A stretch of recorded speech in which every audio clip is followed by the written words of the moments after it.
अभिनव अभी शुरुआत बड़ी खबर से करेंगे। दिल्ली हिंसा पर सुप्रीम कोर्ट ने दखल देने से इनकार कर दिया। बड़ी खबर आपको बता रहे, दिल्ली हिंसा की न्यायिक जांच की मांग से सुप्रीम कोर्ट का साफ इनकार। याचिकाकर्ता सरकार से अपील करे, सीजीआई की तरफ से टिप्पणी की गई। उन्होंने कहा, हमने मीडिया में प्रधानमंत्री का बयान देखा है, उन्होंने कहा था कानून अपना काम करेगा। तो बड़ी खबर आपको बता रहे हैं, आज जो इंतजार इस बात को लेकर था कि सुप्रीम कोर्ट की तरफ से क्या कुछ फैसला सुनाया जाता है, लेकिन आज सुप्रीम कोर्ट ने दिल्ली हिंसा पर दखल देने से इनकार कर दिया। दिल्ली हिंसा की न्यायिक जांच की मांग से भी सुप्रीम कोर्ट ने इनकार कर दिया। याचिकाकर्ता सरकार से अपील करे, सीजीआई की तरफ से टिप्पणी की गई। उन्होंने कहा, हमने मीडिया में प्रधानमंत्री का बयान देखा है, उन्होंने कहा था कानून अपना काम करेगा, इसलिए हम इसमें दखल नहीं देंगे।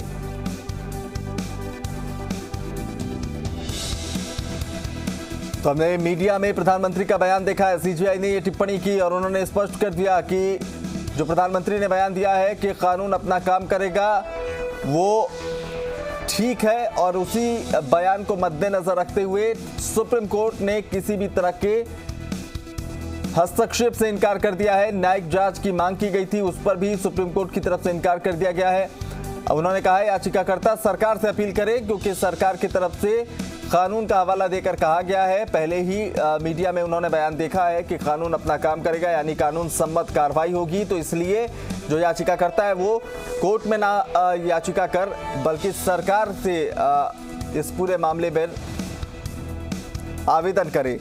तो दिल्ली हिंसा की न्यायिक जांच की जो मांग थी, सुप्रीम कोर्ट ने उससे इनकार कर दिया। अब स्पष्ट हो गया कि सुप्रीम कोर्ट का इसमें कोई दखल नहीं है। उन्होंने सरकार के ऊपर छोड़ा है और कहा कि मीडिया में हमने देखा है, प्रधानमंत्री ने खुद कहा है कि कानून अपना काम करेगा, तो कानून को अपना काम करने देना चाहिए। ऐसे में स्पष्ट हो गया कि अब सुप्रीम कोर्ट का इसमें कोई दखल नहीं होने वाला है।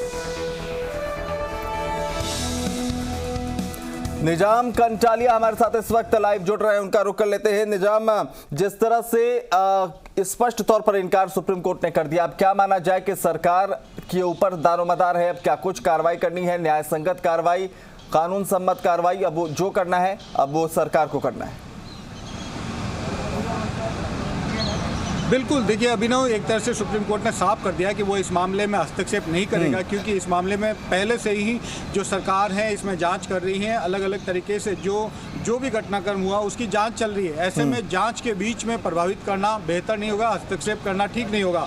बाकायदा सीजीआई ऐसे बोबडे, जस्टिस ऐसे बोबडे सर ने जब सुनवाई कर रहे थे तो उन्होंने बाकायदा ये कहा भी कि चूंकि पीएम मोदी का भी बयान हमने सुना और लगातार जो इस मामले की जाँच की जा रही है, ऐसे में हमें हस्तक्षेप किया जाना उचित नहीं होगा। देखिए, इस मामले से जुड़ी यूँ तो 5 याचिकाएं हैं, लेकिन 2 याचिकाएं बेहद महत्वपूर्ण थी। पहली याचिका जो क्रम संख्या 13 पर लगी थी एडवोकेट विशाल तिवारी की, जिन्होंने मांग की थी कि एक सुप्रीम कोर्ट के रिटायर्ड जज के साथ साथ 3 सदस्यीय आयोग का गठन किया जाए इसकी जांच के लिए कि किस तरीके से हिंसा हुई थी और क्यों ये इतनी हिंसा हुई थी। लेकिन सुप्रीम कोर्ट ने साफ तौर से इससे इनकार कर दिया।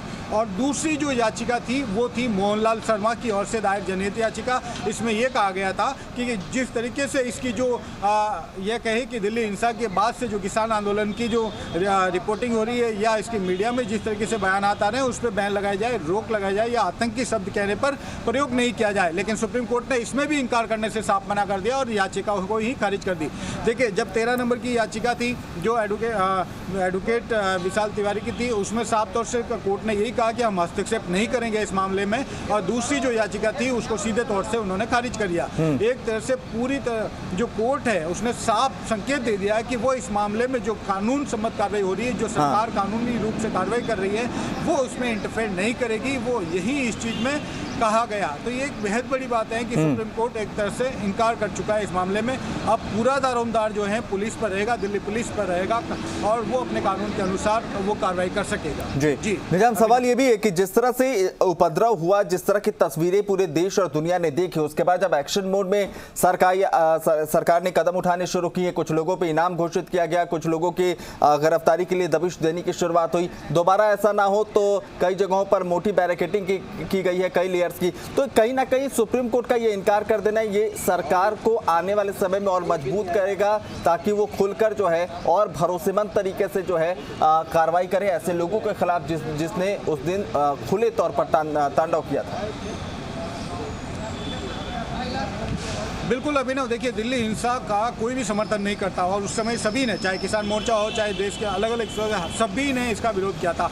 और दिल्ली को जिस तरीके से कह सकते हैं अराजक तत्वों ने जिस तरीके से अराजकता फैलाई थी, उनके खिलाफ कानूनी कार्रवाई किए जाना बेहद जरूरी भी है और एक संदेश भी जाना चाहिए। जिस तरीके से 300 से ज़्यादा पुलिसकर्मी घायल हुए हैं, हम लोग इसमें देखा है किस तरीके से पूरा एक तरह से दिल्ली जो है मैदान जंग बन गया। तो एक बार अगर सबक नहीं सिखाया गया है तो आने वाले भविष्य में फिर से ऐसी तस्वीरें दिखेगी। और अगर ये संकेत जाता, अगर आज सुप्रीम कोर्ट इस मामले में जिस तरह से हस्तक्षेप से इनकार किया है, इससे भी जो तत्व हैं जो इस तरीके से जिन्होंने इस तरीके से किया है, अराजकता फैलाई है या जो इन्होंने हिंसा की है, उनको बेशक उनका जो हौसले हैं वो टूटेंगे और कानून बिल्कुल टूटेंगे। और अब कहीं ना कहीं सरकार और मजबूत तरीके से ऐसे लोगों पर कार्रवाई करेगी। चिन्हित किए जा चुके हैं कुछ लोग, कई लोगों पर इनाम घोषित किया गया है और जैसे ही कोर्ट ने अब इनकार कर दिया है, भरोसा जताया सरकार की कार्रवाई पर, तो अब देखने वाली बात यह है कि कितनी महत्वपूर्ण अब रह जाती है कार्रवाई। बहुत बहुत शुक्रिया निजाम तमाम जानकारी के लिए।